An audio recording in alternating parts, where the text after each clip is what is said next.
Let's look at your delivery. Let's look at your fulfillment. Let's look at your referrals and integrating system. Right? We can, because these sets of frames, the ability to abstract out the patterns of where people are at, and then create a frame in which they see them in a way that they go, food, poison, choose food, don't food, poison. The more they make these choices, the more they just find their lives starting to blossom. Yes. Which creates all new challenges. Yes. All right. And so you're just looking for higher quality challenges. So I'm starting to go into teaching mode. So that's I'll awesome. shut up. That's awesome, though. Yeah. Yeah. So existence exists. Reality exists. It has a nature. It has an identity. Yes. We exist as part of that. So we have a nature and we have an identity. Yeah. Right? Part of that identity is that we identify identity according to our values. We have a core set of values. Which gives us our perspective. Which gives us our perspective. And the perspective we choose is mostly inherited from our culture. So we need nature. So we need to check it out. We need to interrogate it to make sure that it's not based on a bunch of floating abstractions and stolen concepts, so that it actually connects down to existence exists. So we're acting in alignment with our nature. It's flexible. It'll always... See, here's what's interesting. Is that there's something about nature that's so open that it allows for misconceptions of itself. Temporarily. Right? Rand used to say that premises will tell. Yeah. Meaning that if you have a bad premise, all of your conclusions will be tainted by it. And that contamination will lead to problems. Right? If you build a bridge and you're using bad engineering, when you put the weight of reality on it, it will crumble eventually, depending on how inconsistent. If you're inconsistent with reality, reality will come and tell you. Yes. Eventually. It'll hurt. Tell you, it'll hurt, right? And then the question is, when it hurts, what do you blame? Yes.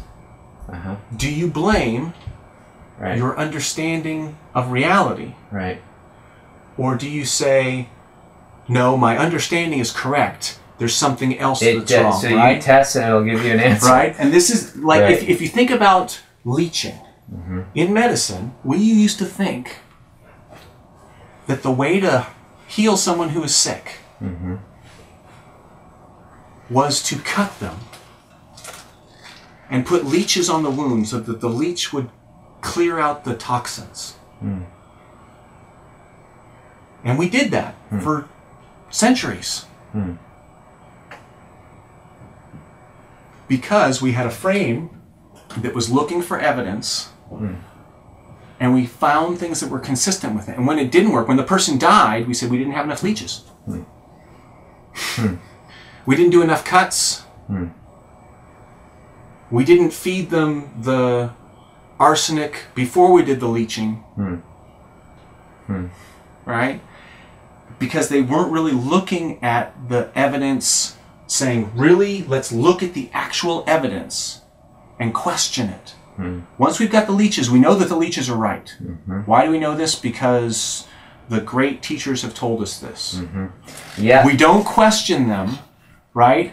It's an ordained perspective rather than an organic perspective. This is why we gotta have the clients leave with fucking things they're committed to actually doing. Yes, so that they take action in the world, so they get feedback. And they get tests, right? And they come back and they're going, well, okay, stop blaming, but now I'm being walked over. Okay, now here's a conversation about boundaries. Yes, exactly. And so whenever we write... Einstein, right? We typically cannot... Dilts wrote a book modeling Einstein. Geniuses, yes. Have you read that? Yes, but 15, 16 years ago. I'd love to get a hold of that book. Oh. Do you have it? I think I have some audios of him talking about Einstein and Jesus. He also modeled Jesus. He went back to the New Testament and took Jesus, and he did a book and a tape set called The Healing Patterns of Jesus of Nazareth. I'd love to get that book. Dilts is awesome. Yeah. Dilts is really He's an amazing theoretician. An amazing theoretician. That doesn't matter. Anyway. I would really like that book. Yeah. I'm gonna go over an idea with you. So this whole thing about systems, and I really do, and take it through a narrative and a story that's actually accurate and contemporary and relevant. Yeah, something that people can relate to. The anatomy of the mind is something more accurate, more contemporary, and more relevant. And I think when you talk about putting it into neurobiology, that's a great way of doing it. And what's so fucking cool is they say that what kicks the whole thing off is the lower left. The whole fucking thing. All the how your genetics respond and your neural left are all about relationship. There's a set of neurological constructs that are at the base. They're a set of potentials that get shaped by our culture in ways that we typically will never question. Yeah. In which we can question to certain depths. Yeah. Others we can't. But as we learn more about it, we can question more of it. Deeper and deeper. And learn how to question it more and more but effectively. Ultimately, it's turtles all the way down. It's turtles all the way down to here. You do get down to human being has a nature and it has a set of values. Can you see it though? Can you sense it? Can you see anything else? What else are you seeing? Right. Other than reality, what are you seeing? Right. You're translating it through your lenses. But that's where science comes in. That's where iteration comes in. You test it. You look at the patterns. You put your attention on it. You see a pattern. You recognize the pattern. Yes. Right. You make it distinct by consciously looking at it until you actually articulate it and define it into a distinction. Yes. Once it's defined into a distinction, you can now use it as a function of thought and make choices around it. Yes. I can do this or this. I'm going to choose this. You then do it, and you get results. And then, because you have the distinction, you can appreciate it and enjoy it. Right. And until you have the distinction, you can't make a choice that you don't perceive. And you can't appreciate it. Right. And you can't appreciate it. You also can't appreciate the results. If you don't have a clear distinction and you make a choice, it wasn't really a choice. And so you can't learn from it. But if you have a clear distinction and you make a choice, then you can learn from it. And you can say, oh, I'm going to try choice A and then choice B. What are the results? And you learn. And that's how, although you can never get, right, this is the asymptote. You never get to pure knowledge. You never get to perfect knowledge. You get to increasingly accurate knowledge. Increasingly approximate interprojections that give you more and more power. And again, what is the purpose? The purpose is thriving. It's not philosophical clarity. And this is the thing I don't like about the German idealists. Right? It's like they're really interested in defining all these terms, and they define so many terms that they're not clearly defined. Heidegger created all kinds of terms he never defined. You've got scholars today trying to argue about what he said because he never told us. Right? Same with Kant. Right? You've got an entire literature trying to interpret Kant. Because he didn't define it, because he was so off in his world of philosophical masturbation. Right. That, okay, how does that translate into real life?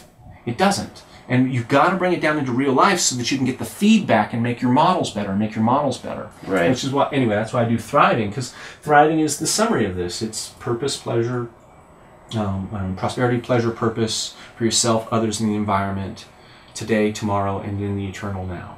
Right? Those three triads with the 10 rules, which are based on the 5 levels and the 5 corollaries. Right? You take that system together, and it gives you a fundamental framework that if you look at anything, you start to work down to work out the floating abstractions, get rid of the stolen concepts, integrate your knowledge such that everything you know supports everything else. And so all of your choices become more and more informed by reality. Right? Not our interprojection of our ideals, but more and more we're testing. And saying, that doesn't work. Ow, put my hand on the stove. That burns. Don't do that. Put my hand on the heating pad. Works. Use heating pad, not stove. In fact, how specifically does it burn? When will the stove not burn? When does it, right? Where do stove and heating pad come together? Where's that thing where all of a sudden heating pad can burn? What's